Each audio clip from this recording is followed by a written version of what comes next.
bienvenidas y bienvenidos a este evento, a este nuevo evento programado dentro de la Semana de la Ciencia, que como sabéis estamos celebrando desde el pasado 4 de noviembre y que concluirá esta semana, el miércoles.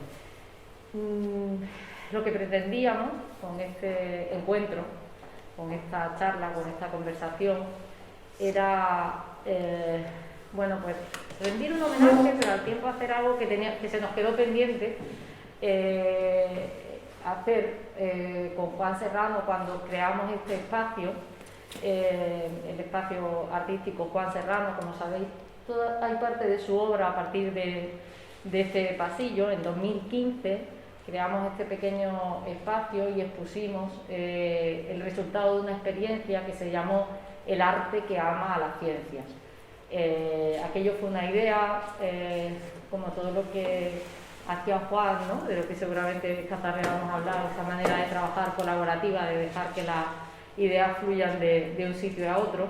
Y bueno, pues hicimos unas convivencias de grupos de investigación con artistas, con 4 artistas locales, y de aquello salieron unas obras de arte que se estuvieron exponiendo aquí. Luego han ido a cada uno de los grupos de investigación que participaron, inauguramos este espacio y siempre nos quedó pendiente esa conversación con Juan de cómo la ciencia y el arte dialogan a menudo. Entonces, lo que hemos hecho esta tarde dentro de esta edición de la Semana de la Ciencia es invitar a esa conversación a la persona que ha compartido 40 años de su vida con Juan Serrano. Es la profesora Ana Freixa, bastante conocida dentro de la casa, es catedrática de nuestra universidad, es escritora y autora ahora mismo, ¿lo puedo llamar así ya bestseller? De Yo Vieja, un libro que desde luego recomiendo a todas las personas que nos acompañáis. En esta conversación, bueno, Ana, si habéis visto el título, ¿no? Hablábamos de ciencia y emociones en la obra de Juan Serrano. No sé si solamente en su obra, pero sí en su vida. Y bueno, queríamos conversar en torno a esas ideas con Ana y con Curro Queresco. Curro es arquitecto, es socio de Amasté, y bueno, compartió en los últimos años con Juan Serrano trabajo, inquietudes y esa manera de trabajar tan maravillosa de Juan. Cuando nadie hablaba del trabajo colaborativo y de nada de esto, bueno, pues Curro compartió ese tiempo y a Curro le pedimos que empezara esta conversación, de la que nos encantará que participéis y que charlemos. No vamos a estar más de una hora, era el tiempo que nos habíamos dado, y le vamos a dar el paso primero a Curro Crespo, que va a hacer una pequeña introducción sobre el tema. Bueno, no sé si habéis estado de acuerdo. Sí. Es que va a ser más fácil, creo, para mí. Muchísimas gracias a la UCO, aquí en la persona de Elena, por la invitación. Para mí es un gustazo estar con Ana. Y con Ana, además, encima hablando de Juan, lo poquito que sé, yo lo primero que tengo que decir, o sea, disculpar en el sentido de que no soy historiador del arte, no soy experto, mis temas de investigación no están centrados en la figura de Juan. Yo he tenido la fortuna de compartir con Juan 2 años y medio de vida, el tramo final, y bueno, como arquitecto, diseñador, apasionado del tema del urbanismo, de la arquitectura y también del arte, pues la verdad que el encontrarme con Juan fue muy, muy importante para mí.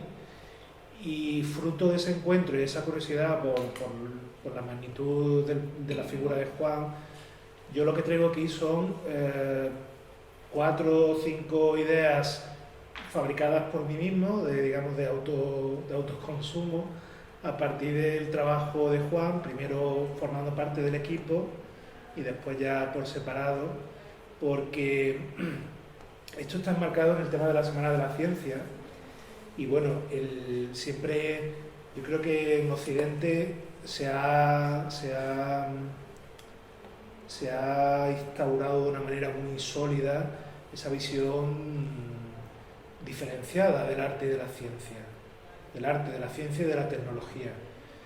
Y realmente es una visión, primero es falsa y segundo no tiene ningún tipo de antigüedad, es una cosa como muy reciente y no sé a qué obedece, porque lo que nos enseña la historia del arte es que los grandes artistas de toda la vida han sido grandes investigadores, han sido maestros en el arte de su ciencia, la ciencia de la pintura, de la escultura, todo eso tiene una técnica. Tiene una técnica, tiene una ciencia, tiene una investigación. Cualquiera, por ejemplo, que vea cuadros del Renacimiento, de los hermanos Van Eyck o de Durero, esas pinturas tan maravillosas, con esos colores tan fuertes, no serían posibles si detrás no hubiera un trabajo químico muy potente, de mezcla de pigmentos. Entonces, de alguna manera, esa simbiosis entre algo que siempre ha formado parte de lo mismo, la figura de Juan yo creo que tenía como una actualidad muy importante, por lo que volvía a reunir en una figura algo que parecía conciliar extremos, ¿no? La parte del arte y la parte de la ciencia. Juan estudió veterinaria, tenía una formación científica fuerte y yo creo que su mundo era un mundo, ahora lo veremos, analizando un poco, porque claro, cuando ya él firma como individual, como artista individual, a pesar de su gusto por hacerlo en colectivo, en lo individual detectamos ciertas querencias por temas geométricos, matemáticos y temas así, que incluso se pueden encontrar en la obra del equipo y que luego no es tan fácilmente rastreable en los otros componentes del equipo en su obra posterior. Con lo cual eso habla de la gran inyección racional, experimental, científica y una cierta manera objetiva de plantearse el fenómeno artístico que tenía que ser intrínseco de Juan y que seguramente lo inoculó de una manera muy fuerte a la gente del equipo, ¿no? Es que cuando, por ejemplo, cuadros como este forman parte de la famosa exposición del equipo 57 en el Café Rod-Point, en el año 57 en París, donde el equipo como tal, digamos, alcanza notoriedad, ¿no? Pero sin embargo, este tipo de pintura no es todavía la pintura que se asocia con la obra por la que el equipo destaca. Y digo por qué no, porque esta composición todavía es una composición abstracta, es deudora de cierto expresionismo abstracto, que en ese momento estaba muy en boga, sobre todo en Norteamérica, y a raíz de la publicidad y de las publicaciones de arte y de las bienales de arte se estaba difundiendo por todo el mundo. Entonces no deja de haber cierto expresionismo, que se puede ver no solo en la forma de la composición, sino en la manera en la que está aplicado el color, con cierto grano, cierta textura, líneas que a veces están muy definidas y otras veces están ligeramente vaporosas. Todavía es una composición, podemos llamarla orgánica de alguna manera. Aquí todavía no hay un acercamiento potente de abstracción o de geometría, ¿no? De hecho, hay un salto muy cualitativo, y estamos hablando en cuestión de un año de pinturas como esta, que es la primera, que ya el equipo estaba constituido, a esta otra. Para empezar, los colores llevan a lo plano, pero luego aquí para mí comienza un elemento que va a ser definitorio del equipo 57 y de la obra de Juan Serrano, que es la búsqueda del dinamismo, de la sensación de movimiento. ¿Cómo se consigue que una pintura, que por definición es estática y bidimensional, produzca una sensación espacial y en movimiento? Esto va a ser una búsqueda constante. Además, yo creo que Juan eso lo ha tenido desde el principio hasta el final. En el cuadro anterior no lo percibo tanto, pero en este sí. Entonces aquí hay un primer trabajo en el que se puede ver cómo la manera en la que las formas se colocan en relación al marco del cuadro, de tal manera que da la sensación de que las formas y las figuras continúan, la relación de los contrastes entre los tonos de color, los pesos y demás, se distribuyen de tal manera que internamente cuando vemos la pintura es una pintura que es estática, sigue siendo estática, pero sí nos da una sensación de cierta movilidad o cierto dinamismo, ¿no? De hecho, en esta época forma parte de una colección de watch que hicieron los miembros del equipo, porque en esta idea de lo cinético, del movimiento, pues directamente produjeron unas composiciones abstractas para ser montadas como frames, como 400, para poder proyectarse como película, precisamente por ver de qué manera, con qué forma, en vez de tener un cuadro, pues ellos lo que querían era buscar las formas en movimiento, ¿no? Estas formas siguen estando un poco relacionadas con la forma anterior, porque son formas un poquito todavía expresionistas, por esos giros, esos picos, pero bueno, ya iban evolucionando.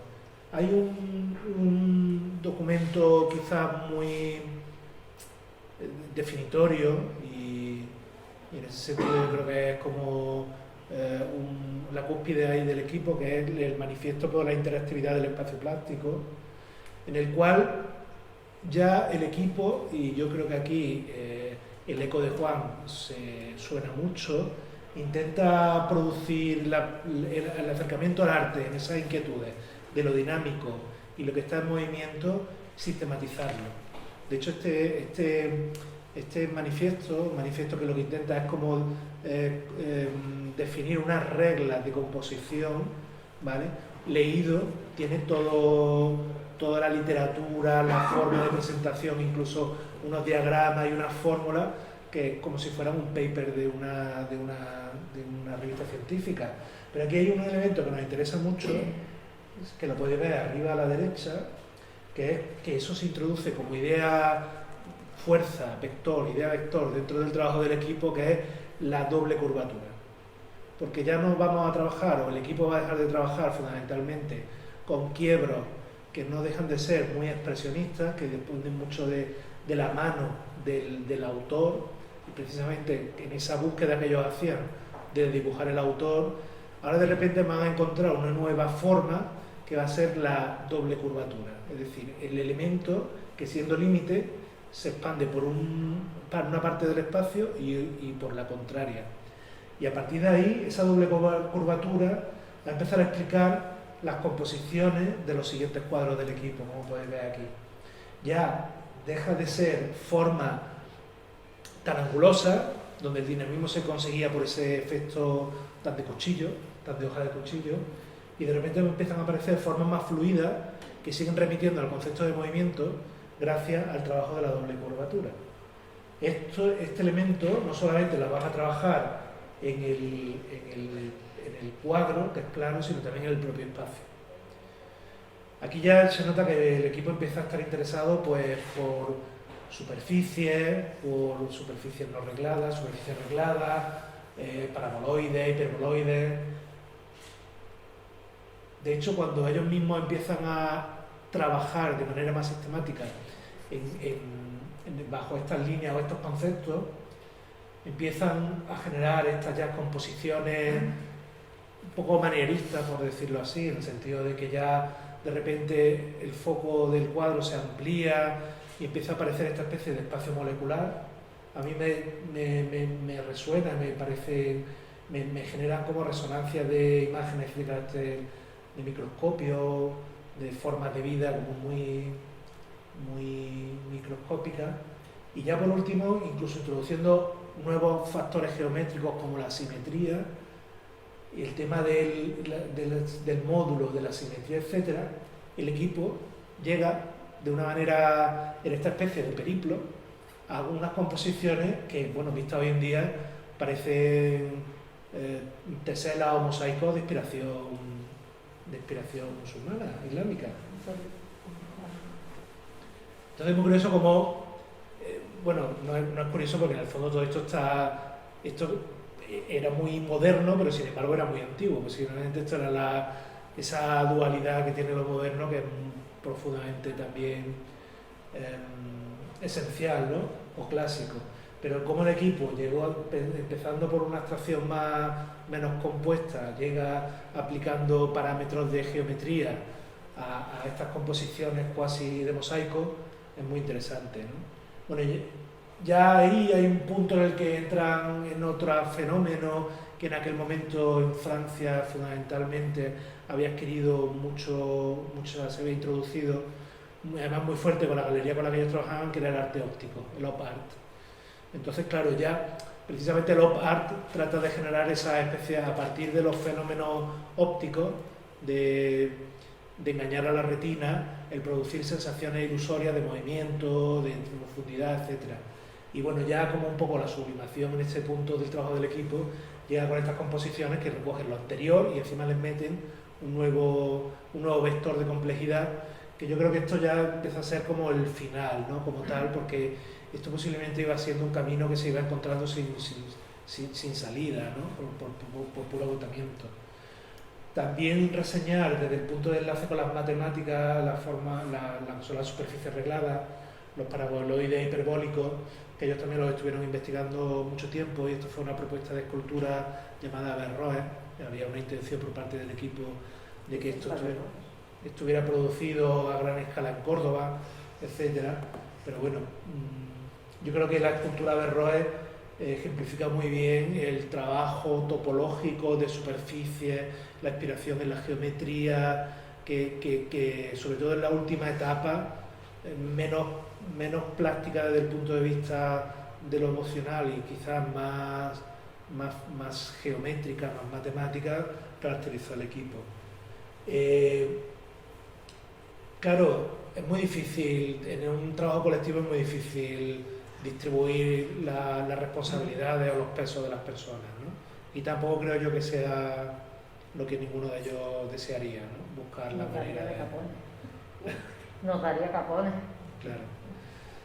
Pero bueno, sí es verdad que como Juan continuó su trabajo, ya de una manera más reposada, estudió arquitectura, volvió a Córdoba, trabajó como arquitecto, entró en el ayuntamiento.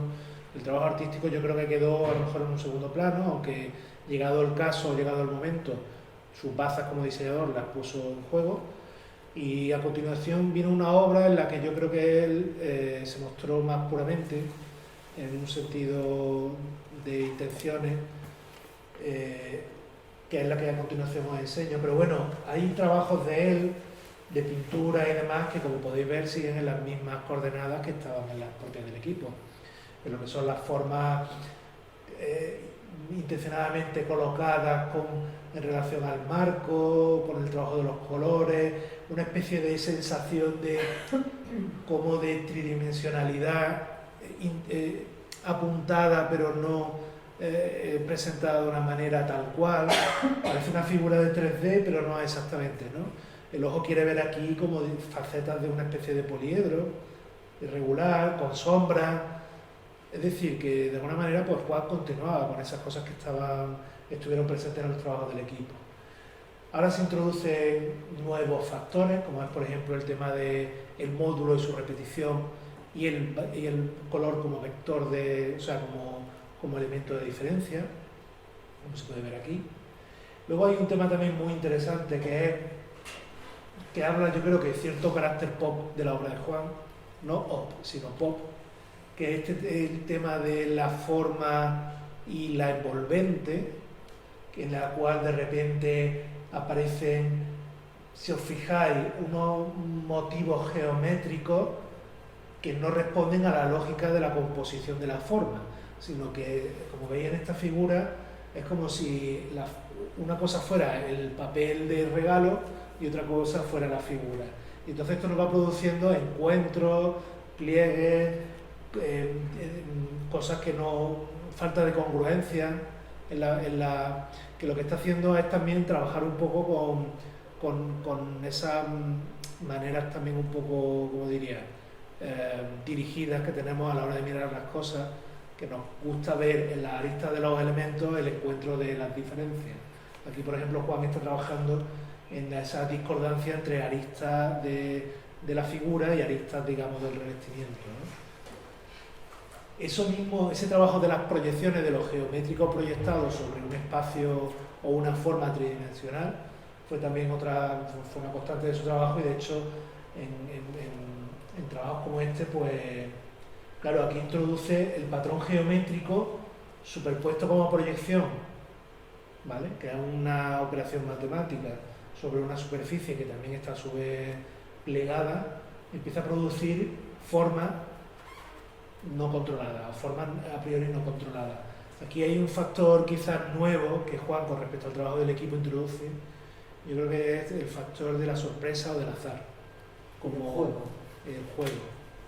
Pero para el juego eso significa que hay unas reglas, empiezas a jugar, pero no sabes cómo va a acabar la partida. Hay un punto de falta de control. Y en ese sentido, eso, por lo menos bajo mi punto de vista, representa como artista un paso adelante más del trabajo del equipo, que creo que ahí no llegó, a lo mejor no era la época, no era el momento, pero creo que en su trabajo, en su carrera o en su trayectoria como artista, esa introducción de los juegos, de lo descontrolado o de lo azaroso, o sea, que al final no deja de ser todo lo no controlado dentro de un control muy absoluto, que son las reglas del juego, es una característica de su trabajo.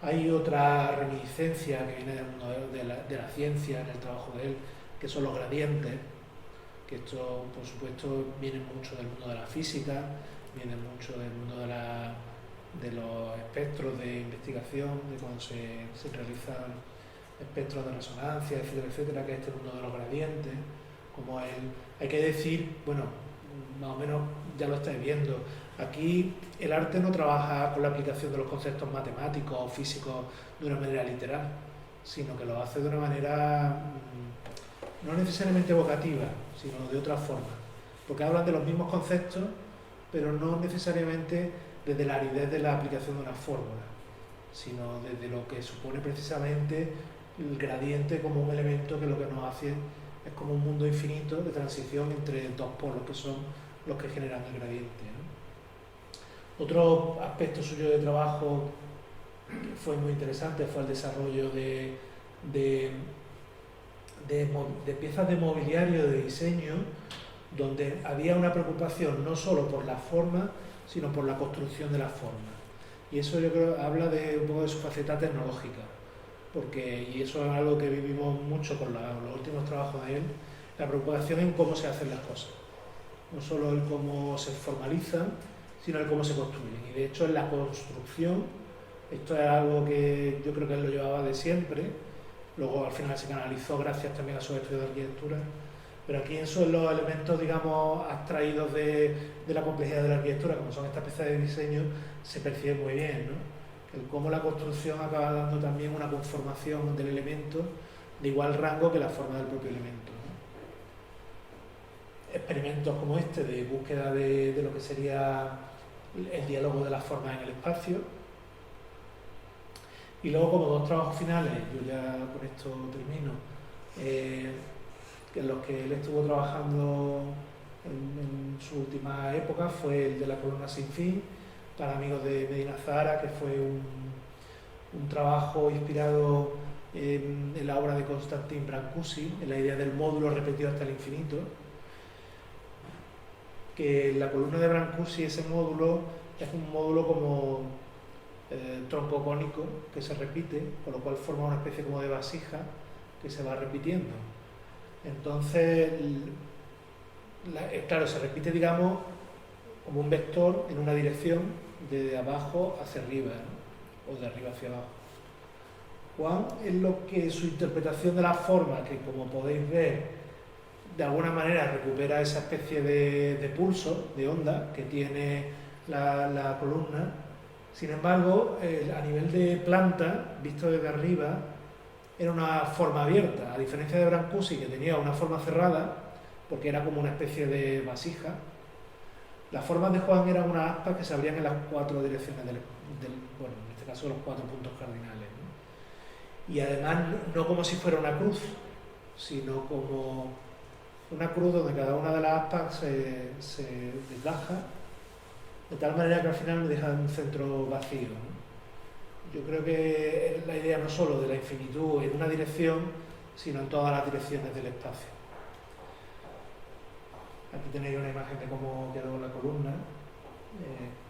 Fue una instalación efímera, se instaló en diciembre del año 18 18 y estuvo instalada junto al Museo de Medina Zahara hasta junio del año 19.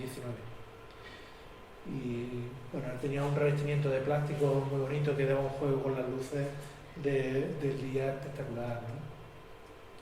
El último de sus trabajos, del puesto en el tanque de Tenerife, tiene una especie de hermanastro aquí en la universidad, son las formas aquellas de allí del fondo.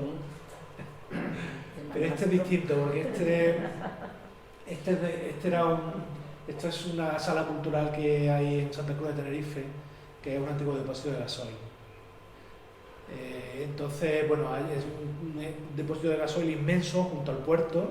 50 metros de diámetro, ¿no? Efectivamente, vacío, y ahora mismo se utiliza como sala cultural. Entonces, había una intención de exorcizar el espacio, que había sido depósito de combustible fósil, por lo que eso significa, mediante una forma que en este caso él optó por hacerla lo más minimalista y lo más elegantes posible, de una manera que casi que la forma fuera lo más contenida y que lo único que produjera produjera en el espacio un destello, una irradiación de luz, ¿no? Era una instalación que tenía luz y sonido. Entonces, algunas de las piezas cada cierto tiempo, acompasadas a la música, se cambiaban y viraban de la iluminación blanca a unas iluminaciones de colores, donde en función a la frecuencia de la altura del sonido que sonaba en ese momento, pues el rango de la frecuencia del sonido estaba asociado a la frecuencia lumínica del color. Esto es una instalación que se diseñó y se produjo entera en Córdoba, y ahora mismo pues está aquí en Córdoba buscando posibilidad o espacio, sitio. Que exorcizar. Es que exorcizar. Pero bueno, sería muy bonito recuperarla para poder verla. A mí era muy impresionante, porque es que las fotos no dan el rango de escala del espacio.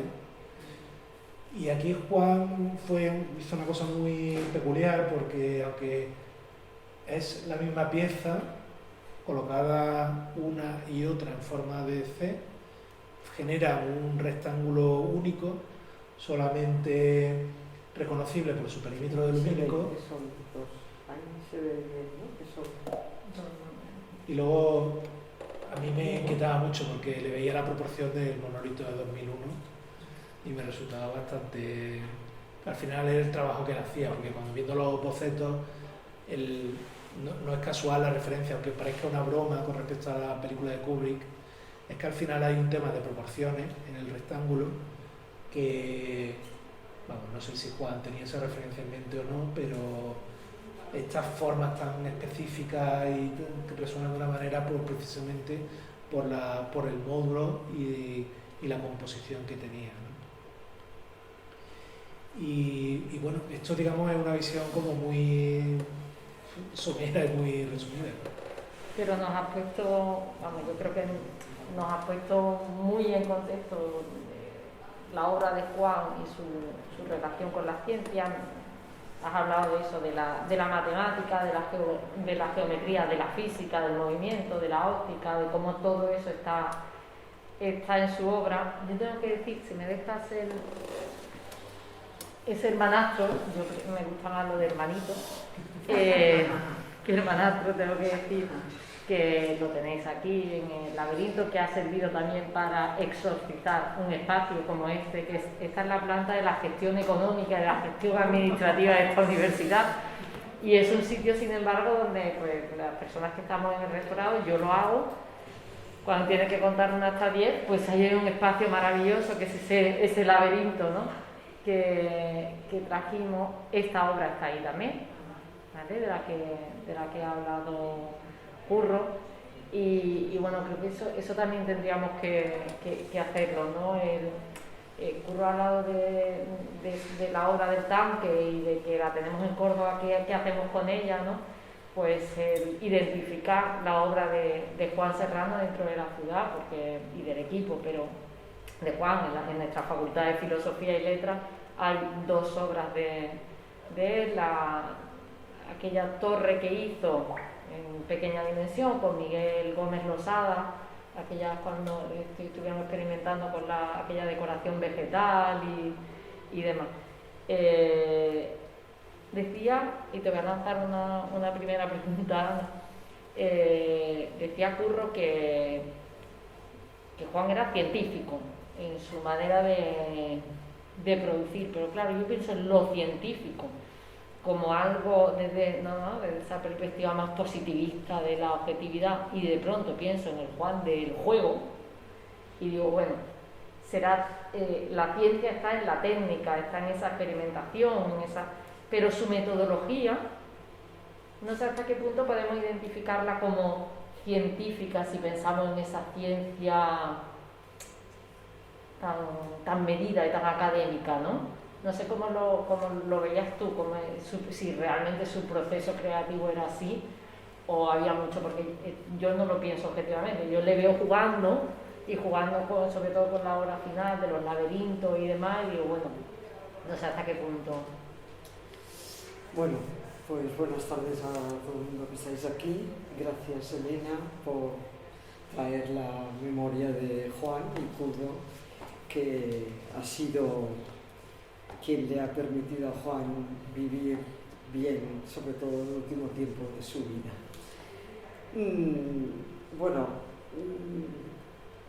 Yo quería, Juan dice, él comenta que Juan estudió veterinaria.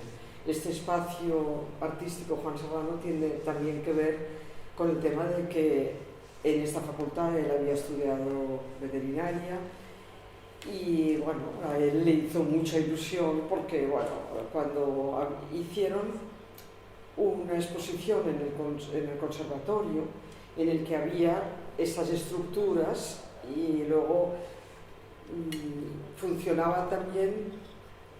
Era un conjunto de actividades. Por una parte había un artista del olor, luego había un artista del papel y luego había un músico. Entonces, digamos, era una conjunción, y de hecho en esa estructura originalmente había, yo no sé si funciona, una composición musical que es. Entonces, digamos, Juan es un hombre que hizo veterinaria porque en Córdoba no había otra cosa. Él viene de una familia de clase media baja, de un padre administrativo y anodino y una madre ama de casa, pero en esa familia de esa madre hay una rama artística muy importante. Y de hecho, ellos son 5 hermanos y de los 5, 4 han mostrado en su vida una capacidad artística extraordinaria, ¿no? Juan el que más, porque bueno, era más arriesgado y entonces él se metió en otros temas, ¿no? Juan trabajaba, lo del juego fue posterior, ¿no? O sea, él, digamos, con esta herencia del arte del equipo, a él le interesaba mucho el proceso. Por ejemplo, él, antes de hacer toda esta obra suya posterior, en la época en que es arquitecto municipal, él lleva a cabo la remodelación del Gran Capital. Diseña las farolas, los bancos, las fuentes, los kioscos, lo diseña todo. Juan todo lo diseña a base de Parallax y nada de ordenador, ¿no? O sea, él, los dibujos estos que has puesto aquí están hechos con su tiralíneas y todo él a base de, es decir, es un hombre del Renacimiento, es un artesano, él todo hace, de todo lo que veáis hay maquetas, ¿no? En su estudio, que si algún día queréis visitarlo, podéis visitarlo, en su local hay mogollón de maquetas. De hecho, la silla que ha puesto Curro aquí es una maqueta. Esto es una maqueta. pero la hay en grande de otros diseños, ¿no?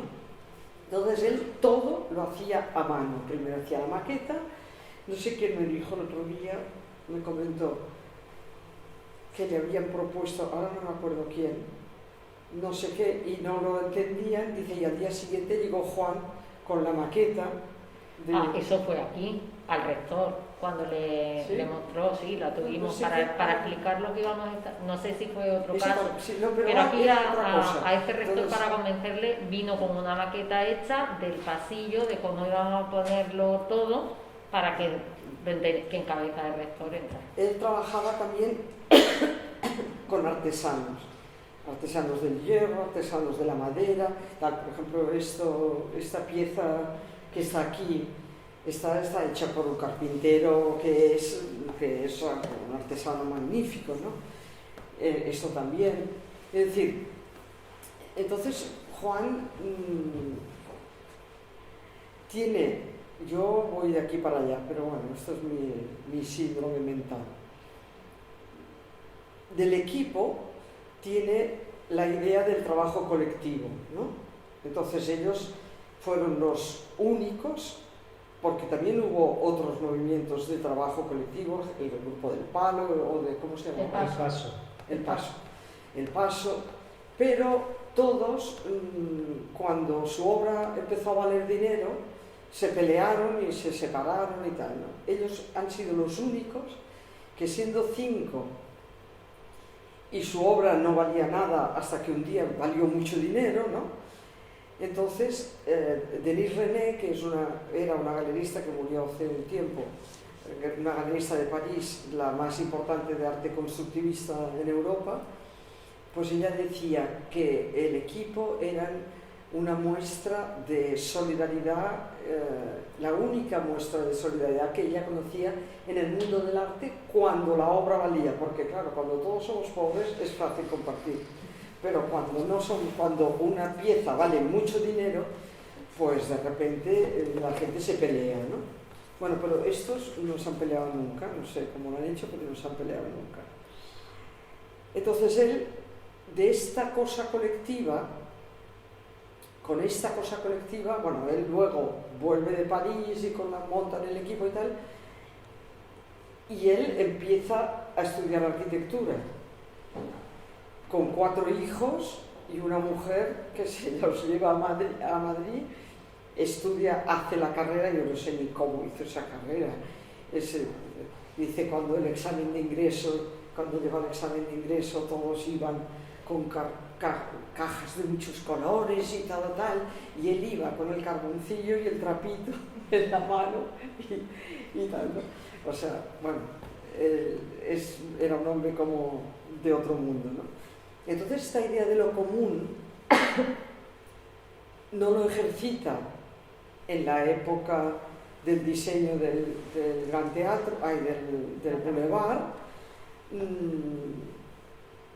un diseño que lo llevó él a rajatabla, a pesar de unas presiones ciudadanas, políticas y de todo el mundo, porque todo el mundo quería que las farolas del Gran Capitán fuesen de hierro fundido y los bancos también de hierro fundido y tal, y realmente sufrió, la verdad que lo aguantó, pero sufrió mucho.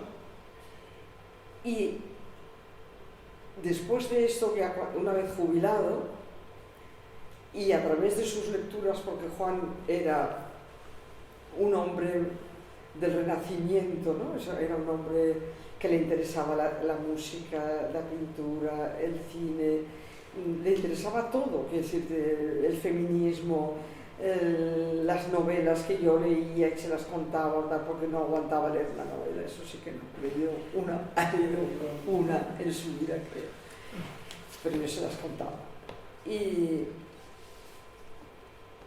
Y en sus lecturas de filosofía, él, cuando leyó los textos de Marina Garcés sobre la idea de lo común, ¿no? Lo nuestro, entonces yo creo que él enlazó completamente con su idea del equipo, ¿no? de la colectividad, ¿no? entonces él, cuando os conoce a vosotros, ¿no? que además de compartir pensamiento y tal, vosotros habéis sido las manos de Juan en la obra, bueno, en la columna sin fin, la primera, en la obra de Tenerife, que él ya no la vio, o sea, vio los vídeos, pero ya no pudo ir, porque eso fue en julio y él murió en octubre. Él todavía estaba pensando que podía ir, o que podíamos ir Bruno y yo a verla, pero ni Bruno ni yo pudimos tampoco, porque él no estaba. Y en esto, si no hubiese sido Antonio y Curro, esto no se hace. Y desde luego en Alhambra, el laberinto que está ahora en el C3, no sé si lo habéis visto, hay un laberinto de Juan hecho allí que os recomiendo que lo vayáis a ver, porque realmente es... Y además también podéis ver muchas de sus maquetitas, ¿no? Esta está la maqueta también, ¿no? Entonces,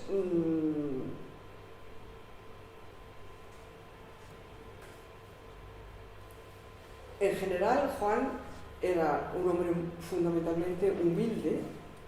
Siempre, cuando mis amigos arquitectos de Barcelona venían aquí y veían sus cosas, me decían a mí: ¿pero por qué este hombre está siempre como pidiendo perdón por existir, ¿no? Si es que tiene unas cosas... Y estaban todos muy sorprendidos, ¿no?, de que el mundo chuleta de los arquitectos divinos, pues él... Era como una actitud que no se asocia a lo mejor tanto al hombre de arte, pero sí al hombre de ciencia. Más al mundo. Que se le presupone como esa vida de laboratorio, de investigación, que como que no tiene tiempo de pensar en sí mismo, sino que siempre está a la búsqueda de algo. Y Juan tenía una forma de estar y de ser que era muy de estar en proceso. Entonces sí, había algo que era como... No tenía ese vedetismo del mundo del arte, ni nada por el estilo. Juan era un hombre sumamente humilde, es decir, que siempre todo le parecía que sus cosas no tenían importancia, no tenían valor y tal. Pero bueno, y además él es muy crítico con su propio trabajo, ¿no? Por ejemplo, cuando él ya tenía en un local ese que os he dicho que podemos ver una cantidad de obra impresionante, no se le había enseñado a nadie.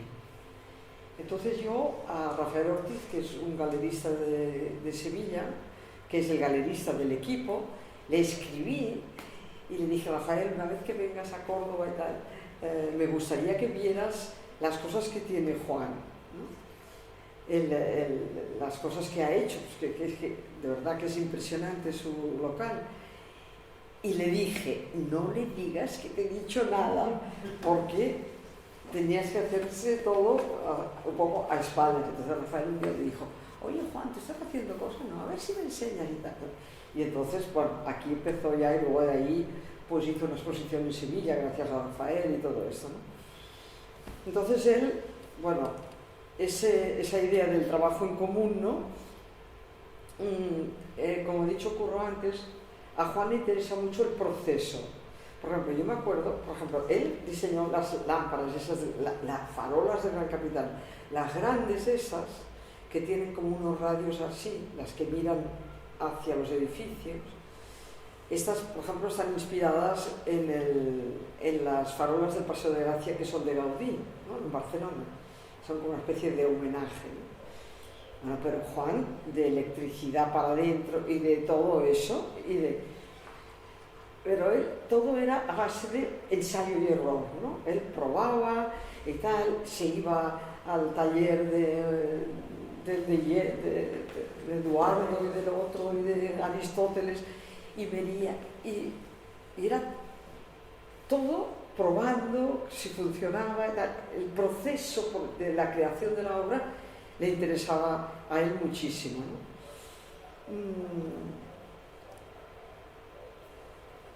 Bueno, era un hombre que vivió siempre, que yo creo que las personas que yo conozco a mi alrededor que, que envejecen de una manera fantástica son las personas que mantienen la curiosidad, ¿no? Y Juan tenía una curiosidad total y absoluta. Igual le interesaba si tú le decías, oye Juan, pues tú sabes, ahora he visto que tal sitio han hecho tal cosa. O sea, nunca le parecía que lo de los demás era despreciable, ¿no? Sino interesado en conocer, ¿no? Leía mucho, era una persona que leía mucho filosofía, estaba interesado en general por la política, por la sociedad, y bueno, yo creo que eso define mucho su diversidad de cosas que tiene, ¿no? Estaba interesado y preocupado, ¿no? Cuando dice que está interesado en la sociedad, yo las últimas era una persona realmente, a pesar de ese, ¿no? de esa imagen que tenemos tanto del artista como del investigador que está en su laboratorio, en lo suyo y demás, era una persona muy con los pies en el hoy, en lo que estaba pasando, siempre preocupado por lo que ocurría en Córdoba particularmente, pero preocupado pues por, decía, yo ya soy un hombre sin tiempo, yo todo el tiempo que yo personalmente, claro, yo he conocido más a Juan más cercano en los últimos años, y decía, bueno, a mí ya el tiempo me viene regalado, pero sí estoy preocupado por lo que está pasando. Y claro, en un momento en el que se empieza a hablar de pronto más de lo colectivo, de lo colaborativo en la agenda, ¿no? Actual, era una persona que venía con ese discurso de medio siglo antes, o sea, que era un hombre interesado pero preocupado. Ese activismo creativo, ¿cómo lo percibís cada uno de vosotros? Porque para mí Juan, o sea, era un artista, era un creador, pero era un activista también. Amad es su obra, es llevar a la práctica. Sí. Explica un poco lo que es Amad, ¿no? Bueno, amigos de la Asociación Amigos de Medina Zahara surgió en 2012 como la típica asociación de amigos que hay en todos los museos, o sea, lo típico de cuando la institución fomenta que se cree ese órgano civil paralelo, ese organismo, para organizar cosas que desde la institución a lo mejor no se pueden hacer. Surgió de una manera muy orgánica, pero orgánica en un sentido de organismo, no de planta.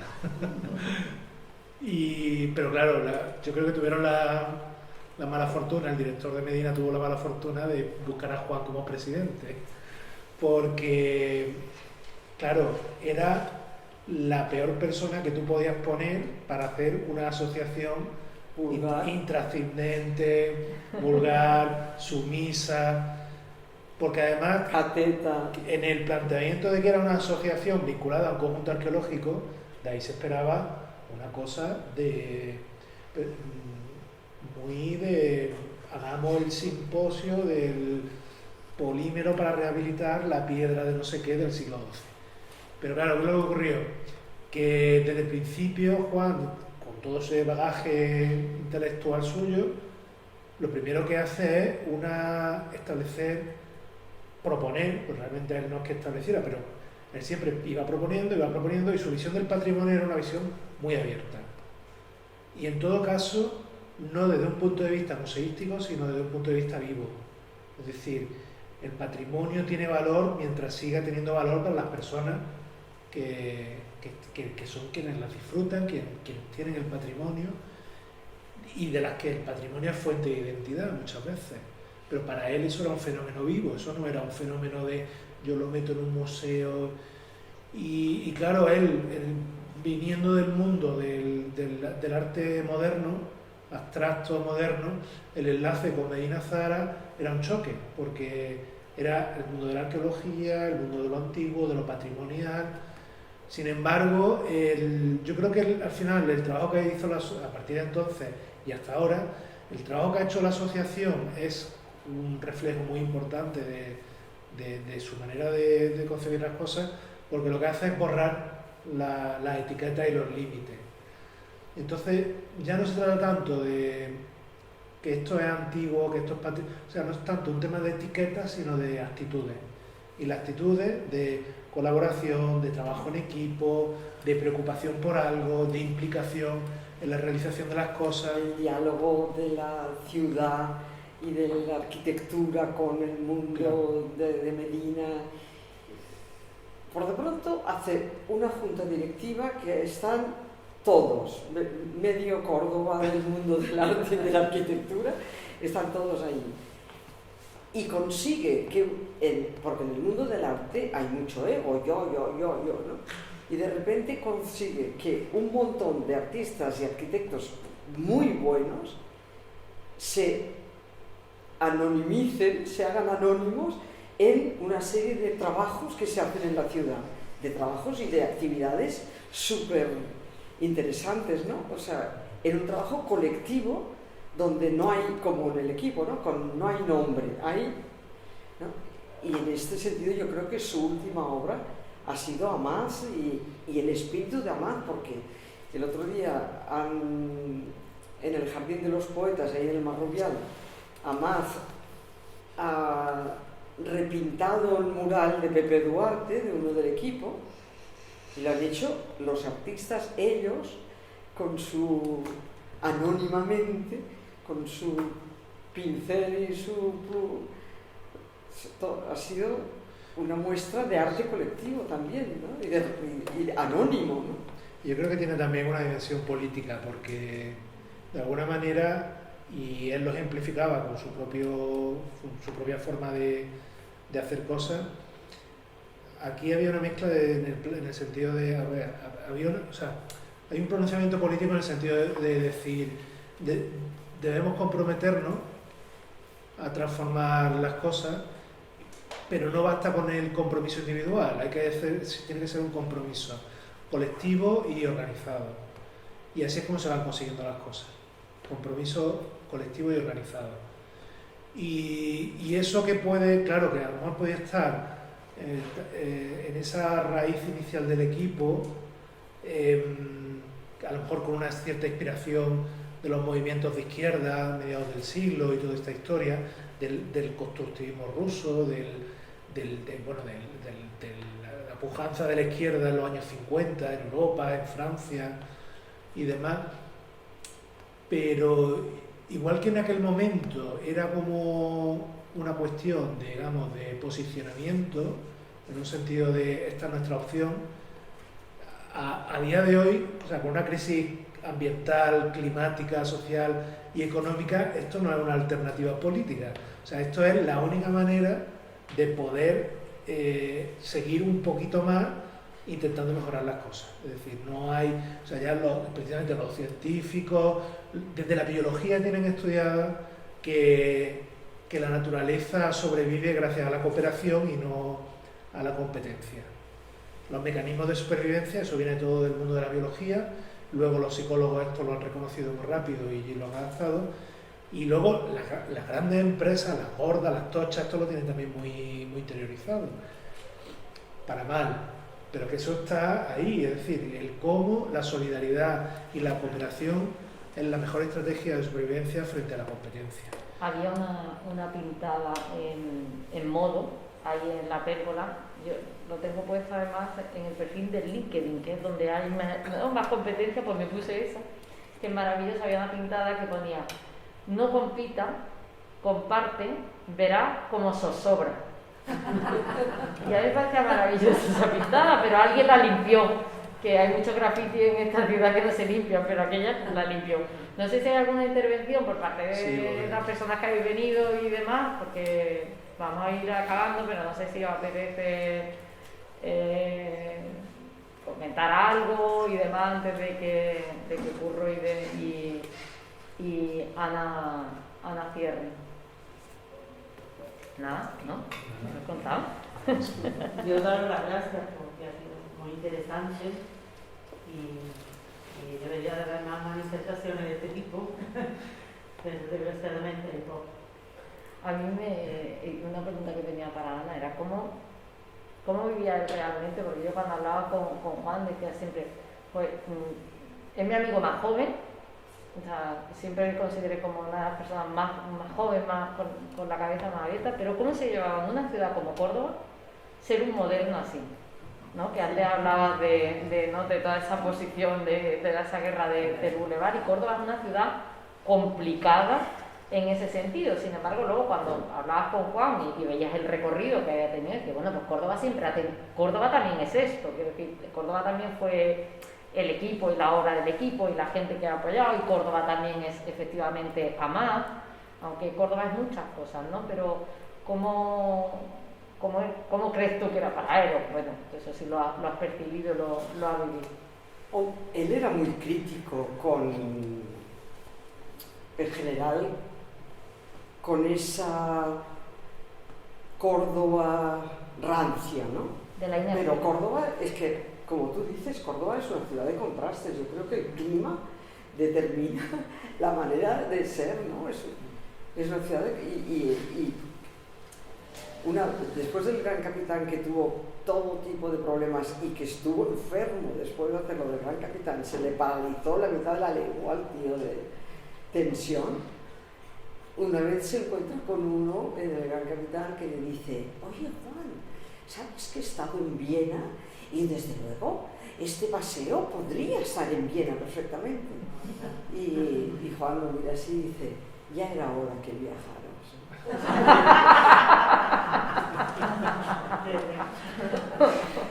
Ya era hora que viajaras. Pero perdona, el Gran Capitán estuvo levantado, ¿no? Porque estuvieron haciendo allí unas cartas teológicas y demás.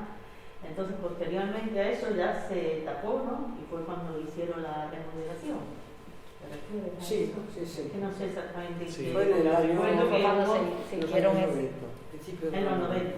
a principios de los 90, lo que pasa es que estuvo muchos años abierto porque antes de la remodelación lo que se intentó fue hacer el parking debajo. Eso, algo así. Y apareció gran parte del foro, porque ese Estuvo centro, levantado, o sea, ese centro de Roma que estaba aquí en medio.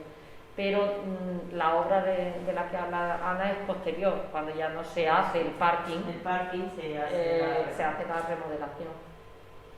Y eso que tú dices, él era un activista no activo. Bueno, es decir, él, cualquier cosa a la que le propusieran, él siempre se apuntaba, ¿no? Es decir, él siempre daba ideas, luego igual no iba o lo que fuera, ¿no? Pero él, todo lo de la filmoteca, es que estaba en todas las cosas que promovían la modernidad de esta ciudad. Él estaba... Necesitamos más modernos en la ciudad. Sí, sí.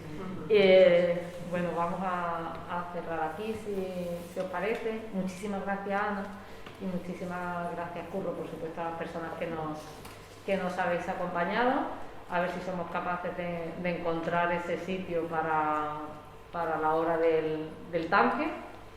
Y bueno, estoy segura de que la universidad que ha ido acompañando a Juan en este tiempo y demás encontrará la manera de seguir pues recuperando, manteniendo viva su figura, y las personas que la habéis conocido, que habéis trabajado con él y demás, esa manera de ser moderno, activista y de creer en lo colectivo, que al fin y al cabo es lo que pretendemos con actividades como esta. Así que muchísimas gracias.